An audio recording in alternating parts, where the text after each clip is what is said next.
ملک کے معاشی ہب کراچی کا کوئی پرسان حال نہیں، گیس دستیاب نہیں، نلوں میں پانی میسر نہیں۔ امیر جماعت اسلامی کراچی مریم ظفر کی پریس کانفرنس کا 30 سال ایم کیو ایم کی بلدیاتی نمائندگی رہی، 17 سال سے پیپلز پارٹی براجمان ہے، ان پارٹیوں نے اس شہر کو اس حال میں پہنچا دیا۔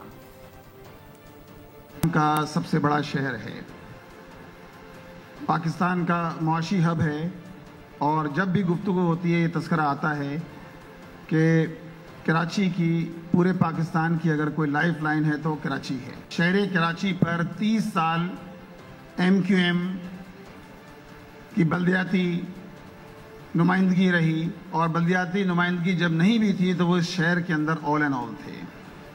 17 سال سے متواتر پیپلز پارٹی اس صوبے پر براجمان ہے۔ نااہلی، بد انتظامی اور کرپشن کا ایک خوبصورت امتزاج ہیں یہ ساری پارٹیاں کہ جنہوں نے آج شہر کو اس مقام تک پہنچایا ہے۔ سبسکرائب کریں اور بیل دبائیں تاکہ کوئی خبر رہ نہ جائے۔